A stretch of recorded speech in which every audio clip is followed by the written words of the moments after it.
Chapter IV of The Red Man's Continent by Ellsworth Huntington. This recording is in the public domain. Recording by Jim Locke of Floyd, Virginia. The Garment of Vegetation. No part of the world can be truly understood without a knowledge of its garment of vegetation, for this determines not only the nature of the animal inhabitants, but also the occupations of the majority of human beings. Although the soil has much to do with the character of vegetation, climate has infinitely more. It is temperature which causes the moss and lichens of the barren tundras in the far north to be replaced by orchids, twining vines, and mahogany trees near the equator. It is rainfall which determines that vigorous forests shall grow in the Appalachians in latitudes where grasslands prevail in the plains and deserts in the western Cordillera. Forests, grasslands, deserts represent the three chief types of vegetation on the surface of the earth. Each is a response to certain well-defined conditions of climate. Forests demand an abundance of moisture throughout the entire season of growth. Where this season lasts only 3 months, the forest is very different from where it lasts 12. But no forest can be vigorous if the ground habitually becomes dry for a considerable period, during which the weather is warm enough for growth.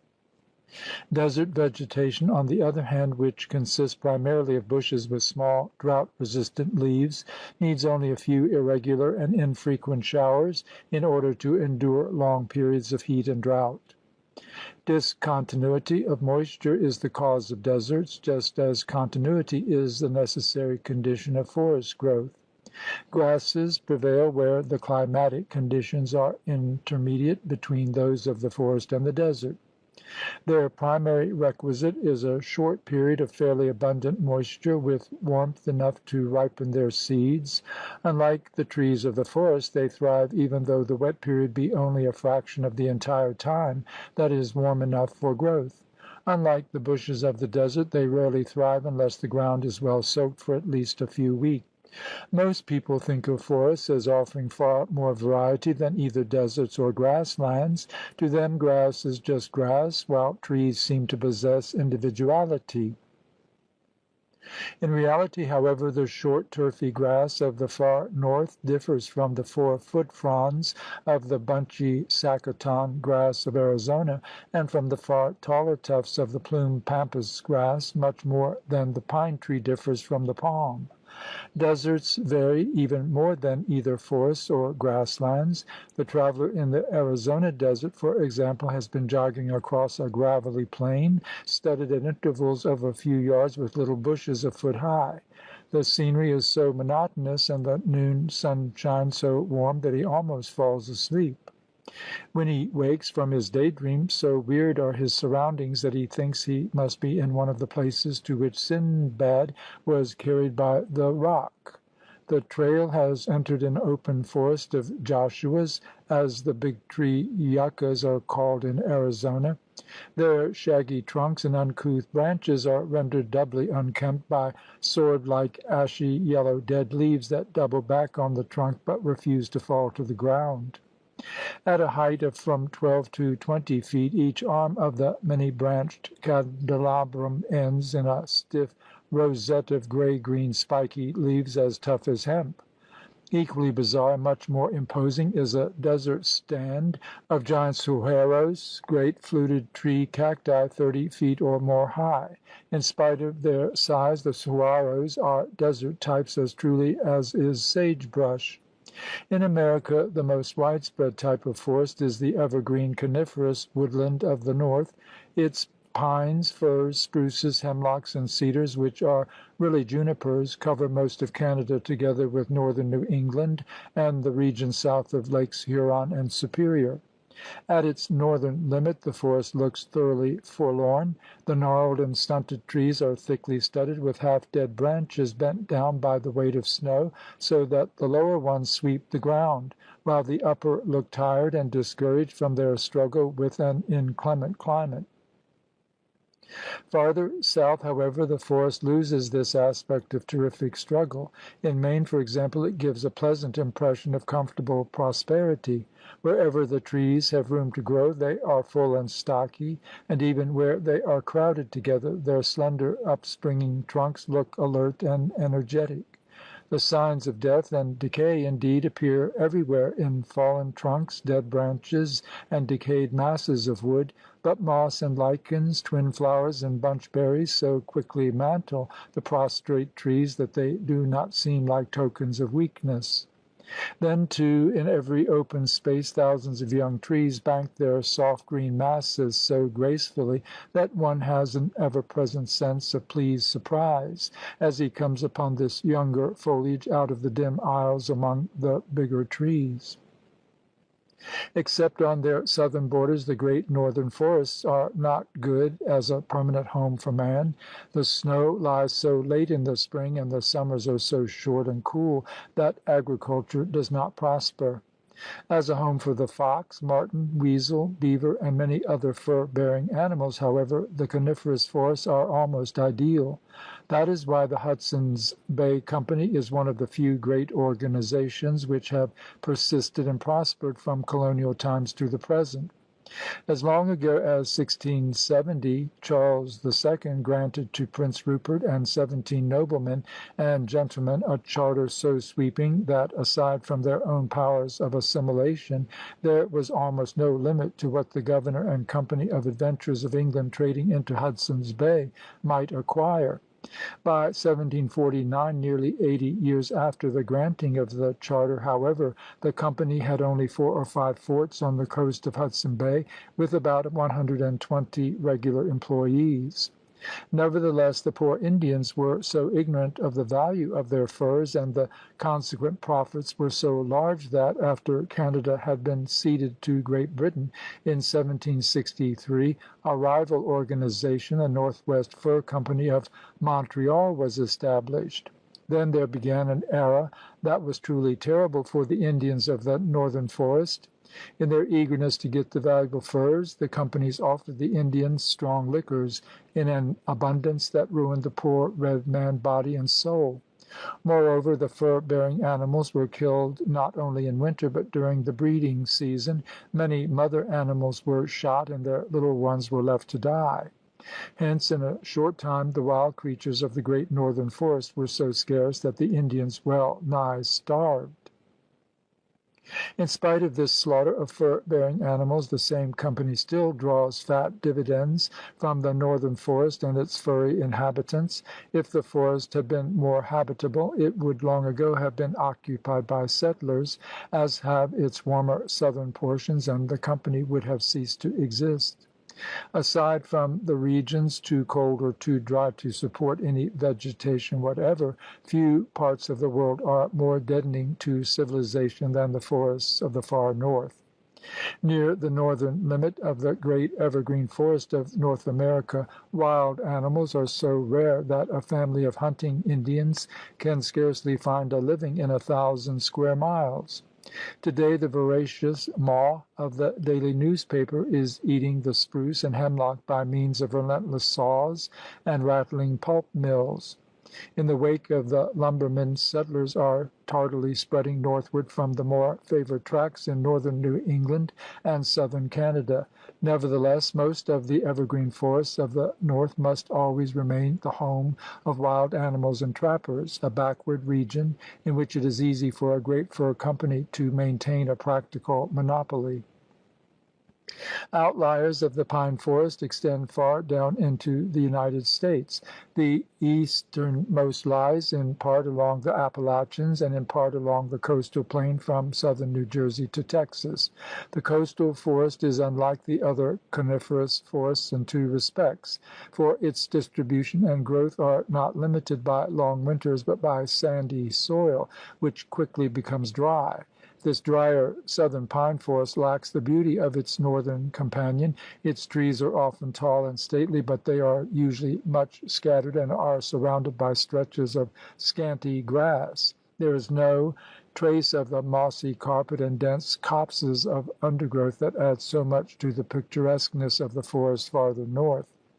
The unkempt half breed or Indian hunter is replaced by the prosaic gatherer of turpentine. As the man of the southern forest shuffles along in blue or khaki overalls and carries his buckets from tree to tree, he seems a dull figure contrasted with the active northern hunter who glides swiftly and silently from trap to trap on his rawhide snowshoes.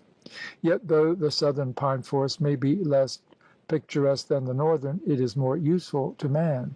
In spite of its sandy soil, much of this forest land is being reclaimed, and all will some day probably be covered by farms. Two other outliers of the northern evergreen forest extend southward along the cool heights of the Rocky Mountains and of the Pacific coast ranges of the United States. In the Olympic and Sierra Nevada ranges, the most western outlier of this northern band of vegetation probably contains the most inspiring forest of the world. There grow the vigorous Oregon pines, firs, and spruces, and the still more famous big trees or sequoias. High on the sides of this sierra, above the yuccas, the live oaks, and the deciduous forest of the lower slopes, one meets these big trees. To come upon them suddenly after a long, rough tramp over the sunny lower slopes is the experience of a lifetime. Upward the great trees rise sheer 100 feet without a branch. The huge fluted trunks encased in soft red bark 6 inches or a foot thick are more impressive than the columns of the grandest cathedral. It seems irreverent to speak above a whisper. Each tree is a new wonder. One has to walk around it and study it to appreciate its enormous size. Where a tree chances to stand isolated so that one can see its full majesty, the sense of awe is tempered by the feeling that in spite of their size the trees have a beauty all their own. Lifted to such heights, the branches appear to be covered with masses of peculiarly soft and rounded foliage, like the piled up banks of a white cumulus cloud before a thunderstorm. At the base of such a tree the eye is caught by the sharp triangular outline of one of its young progeny. The lower branches sweep the ground. The foliage is harsh and rough. In almost no other species of trees is there such a change from comparatively ungraceful youth to a superbly beautiful old age. The second great type of American forest is deciduous. The trees have broad leaves quite unlike the slender needles or overlapping scales of the northern evergreens. Each winter such forests shed their leaves. Among the mountains, where the frosts come suddenly, the blaze of glory and brilliance of color which herald the shedding of the leaves are surpassed in no other part of the world.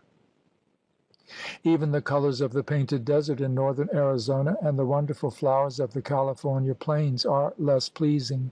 In the Painted Desert the patches of red, yellow, gray, blue, white, pale green, and black have a garish, almost repellent appearance. In California the flame-colored acres of poppies in some places, of white or yellow daisy-like flowers in others, or of purple blossoms elsewhere, have a softer expression than the bare soil of the desert. Yet they lack the delicate blending and harmony of colors which is the greatest charm of the autumn foliage in the deciduous forests. Even where the forests consist of such trees as birches, beeches, aspens, or sycamores whose leaves merely turn yellow in the fall, the contrast between this color and the green tint of summer or the bare branches of winter adds a spice of variety which is lacking in other and more monotonous forests. From still other points of view, the deciduous forest has an almost unequal degree of variety. In one place it consists of graceful little birches whose white trunks shimmering in the twilight form just the background for ghosts. Contrast them with the oak forest half a mile away. There the sense of gracefulness gives place to a feeling of strength. The lines are no longer vertical but horizontal. The knotted elbows of the branches recall the keels of sturdy merchantmen of bygone days. The acorns underfoot suggest food for the herds of half-wild pigs which roam among the trees in many a southern county. Of quite another type are the stately forests of the Appalachians, where splendid magnolia and tulip trees spread their broad limbs aloft at heights of 100 feet or more. Deciduous forests grow in the well-balanced regions where summer and winter approach equality, where neither is unduly long and where neither is subject to prolonged drought. They extend southward from central New England, the Great Lakes, and Minnesota to Mississippi, Arkansas, and eastern Texas. They predominate even in parts of such prairie states as Michigan, Indiana, southern Illinois, and southeastern Missouri. No part of the continent is more populous or more progressive than the regions once covered by deciduous forests. In the United States, nearly 60% of the inhabitants live in areas reclaimed from such forests, yet the area of the forests is less than a quarter of the 3 million square miles that make up the United States. In their relation to human life, the forests of America differ far more than do either grasslands or deserts. In the far north, as we have seen, the pine forests furnish one of the least favorable environments.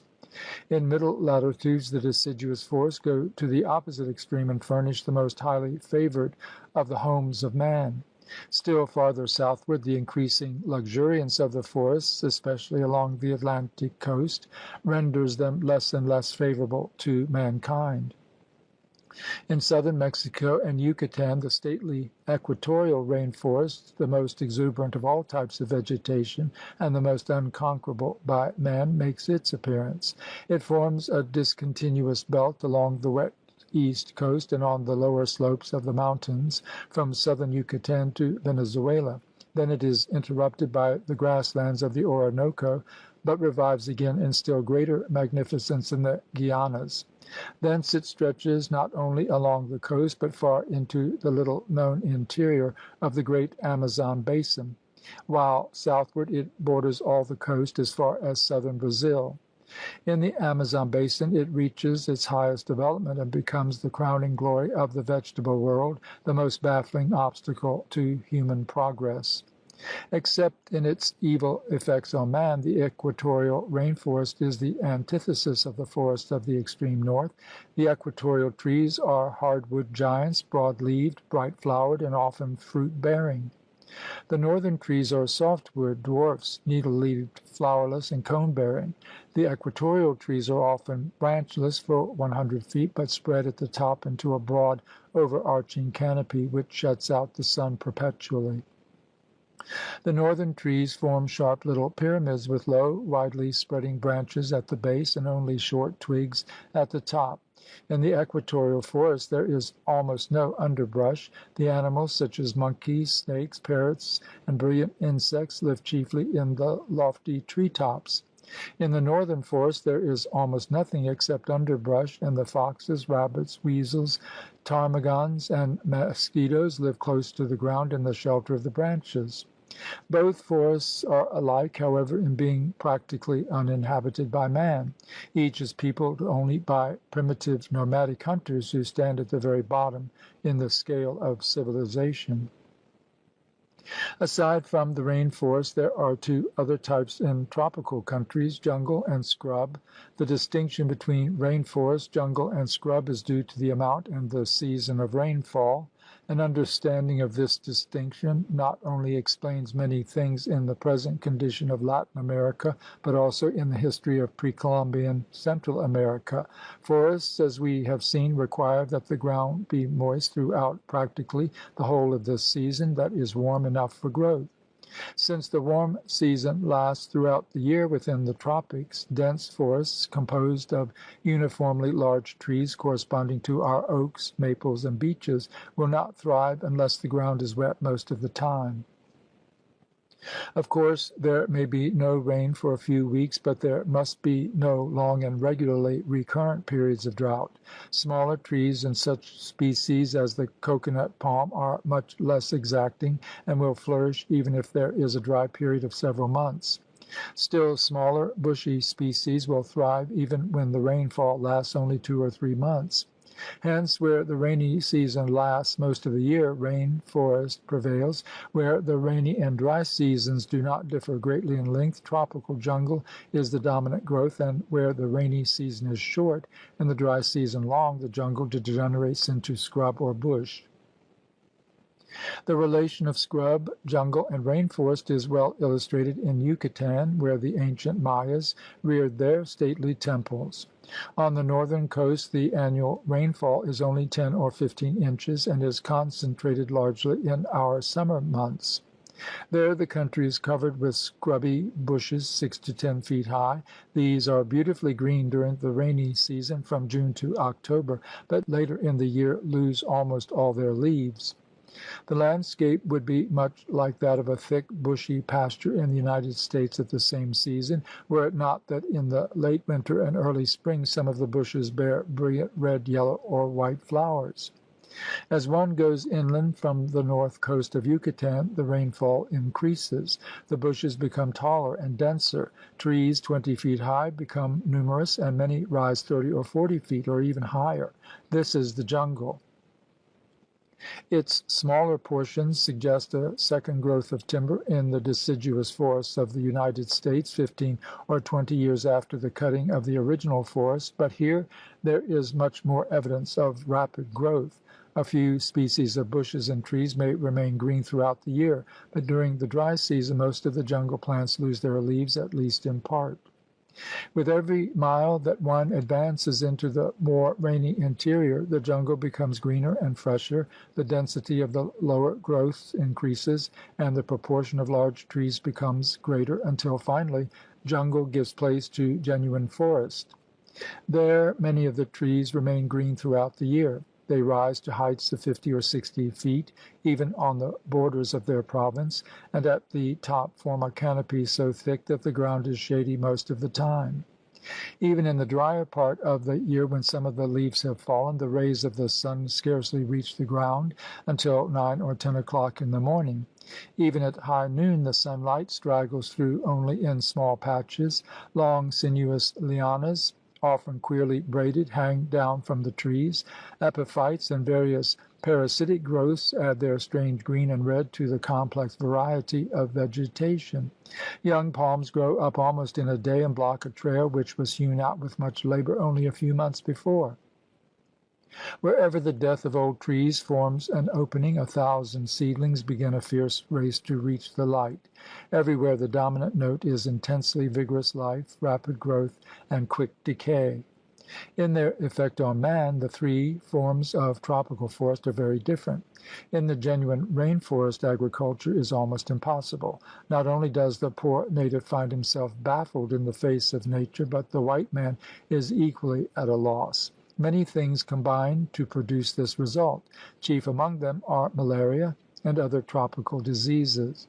When a few miles of railroad were being built through a strip of tropical forest along the coast of eastern Guatemala, it was impossible to keep the laborers more than 20 days at a time. Indeed, unless they were sent away at the end of 3 weeks, they were almost sure to be stricken with virulent malarial fevers, from which many died. An equally potent enemy of agriculture is the vegetation itself. Imagine the difficulty of cultivating a garden in a place where the weeds grow all the time, and where many of them reach a height of 10 or 20 feet in a single year. Perhaps there are people in the world who might cultivate such a region and raise marvelous crops, but they are not the indolent people of tropical America, and it is in fact doubtful whether any kind of people could live permanently in the tropical forest and retain energy enough to carry on cultivation. Nowhere in the world is there such steady, damp heat as in these shadowy, windless depths far below the lofty tops of the rain forest. Nowhere is there greater disinclination to work than among the people who dwell in this region. Consequently, in the vast rain forests of the Amazon basin and in similar small forests as far north as Central America, there are today practically no inhabitants except a mere handful of the poorest and most degraded people in the world. Yet in ancient times the northern border of the rainforest was the seat of America's most advanced civilization. The explanation of this contradiction will appear later. Tropical jungle borders the rainforest all the way from southern Mexico to southern Brazil. It treats man far better than does the rainforest. In marked contrast to its more stately neighbor, it contains abundant game. Wild fruits ripen at almost all seasons. A few banana plants and palm trees will well nigh support a family. If corn is planted in a clearing, the return is large in proportion to the labor. So long as the population is not too dense, life is so easy that there is little to stimulate progress. Hence, although the people of the jungle are fairly numerous, they have never played much part in history. Far more important is the role of those living in the tropical lands where scrub is the prevailing growth. In our day, for example, few tropical lowlands are more progressive than the narrow coastal strip of northern Yucatan. There, on the border between jungle and scrub, the vegetation does not thrive sufficiently to make life easy for the chocolate-colored natives. Effort is required if they would make a living, yet the effort is not so great as to be beyond the capacity of the indolent people of the tropics. Leaving the forests, let us step out into the broad breezy grasslands. One would scarcely expect that a journey poleward out of the forest of northern Canada would lead to an improvement in the conditions of human life, yet such is the case. Where the growing season becomes so short that even the hardiest trees disappear, grassy tundras replace the forest. By furnishing food for such animals as the musk ox, they are a great help to the handful of scattered Indians who dwell on the northern edge of the forest. In summer, when the animals grow fat on the short, nutritious grass, the Indians follow them out into the open country and hunt them vigorously for food and skins to sustain life through the long, dreary winter. In many cases the hunters would advance much farther into the grasslands were it not that the abundant musk oxen tempt the Eskimo of the seacoast also to leave their homes, and both sides fear bloody encounters. With the growth of civilization, the advantage of the northern grasslands over the northern forests becomes still more apparent. The domestic reindeer is beginning to replace the wild musk ox. The reindeer people, like the Indian and Eskimo hunters, must be nomadic. Nevertheless, their mode of life permits them to live in much greater numbers and on a much higher plane of civilization than the hunters. Since they hunt the fur-bearing animals in the neighboring forests during the winter, they diminish the food supply of the hunters who dwell permanently in the forest, and thus make their life still more difficult. The northern forests bid fair to decline in population rather than increase. In this new world of ours, strange as it may seem, the almost uninhabited forest regions of the far north and of the equator are probably more than twice as large as the desert areas with equally sparse population.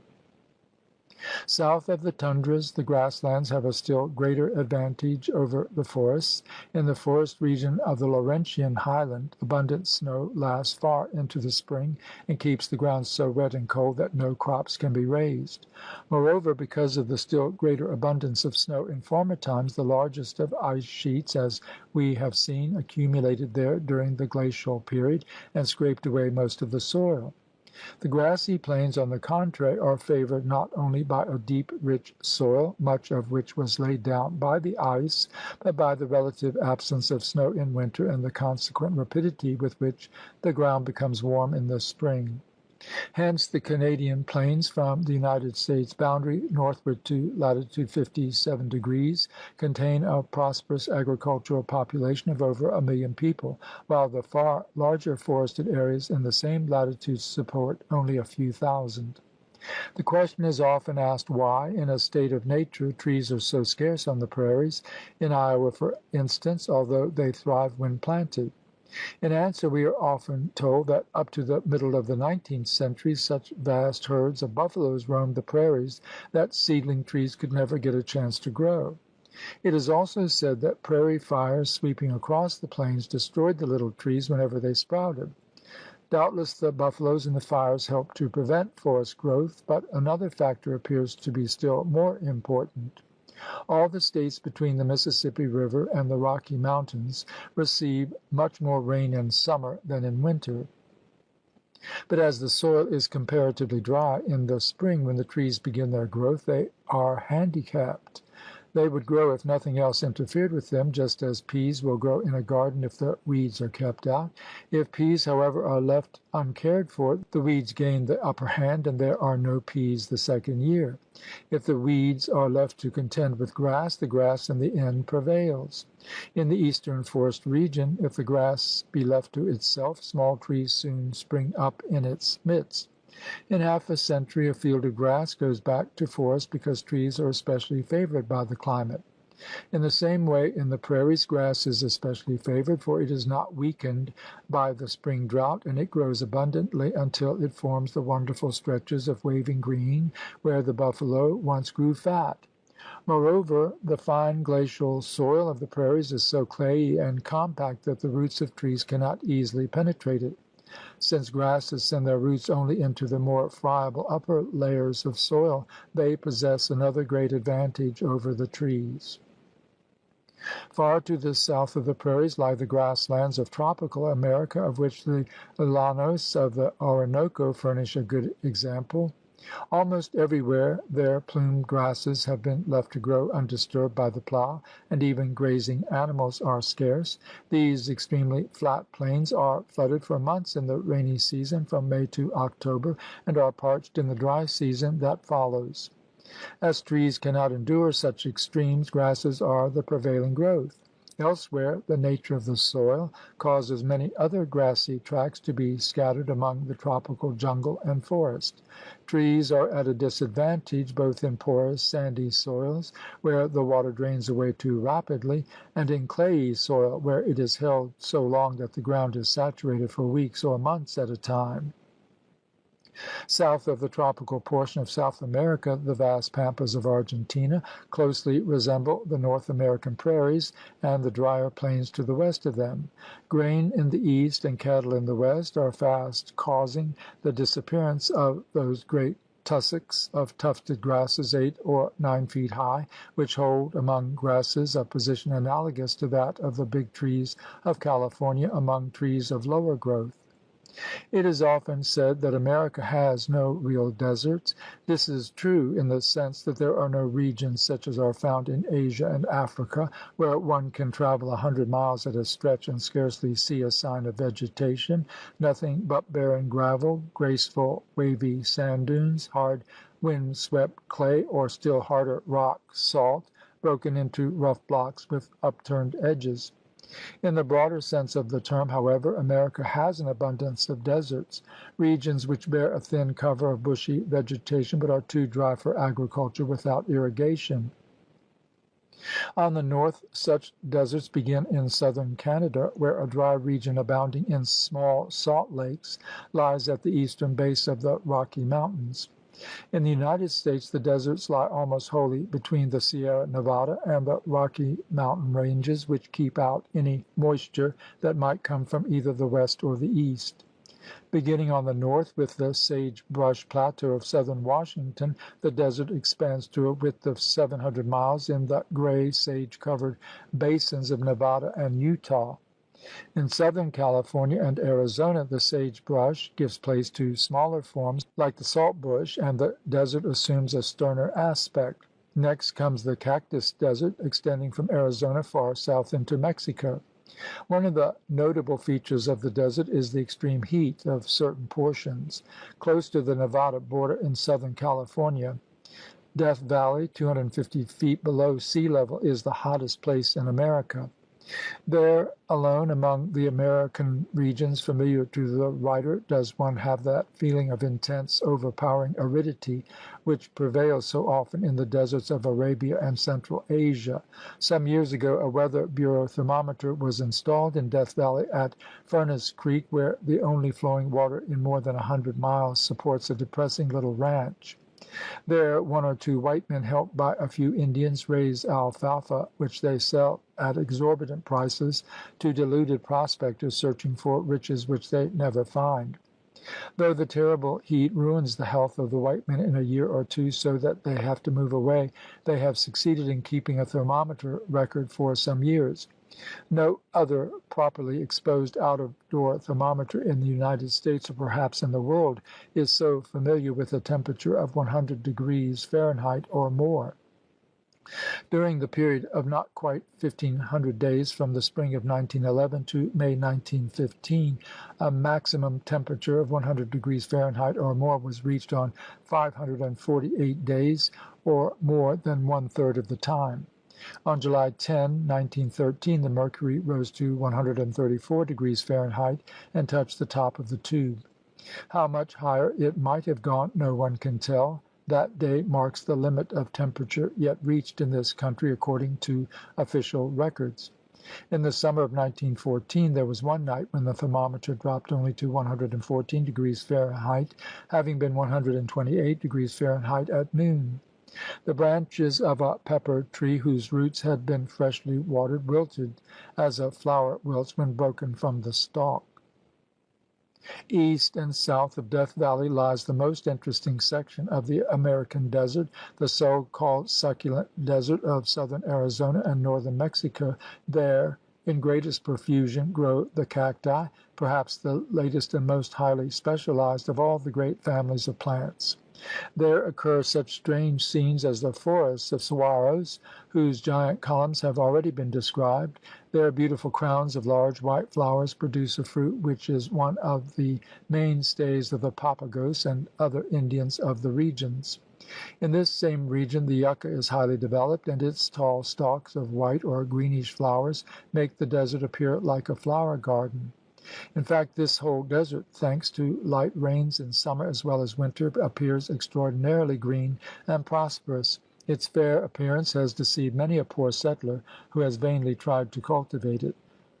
Farther south, the deserts of America are largely confined to plateaus like those of Mexico and Peru, or to basins sheltered on all sides from rain-bearing winds.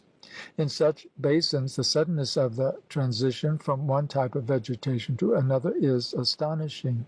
In Guatemala, for instance, the coast is bordered by thick jungle, which quickly gives place to magnificent rainforest a few miles inland.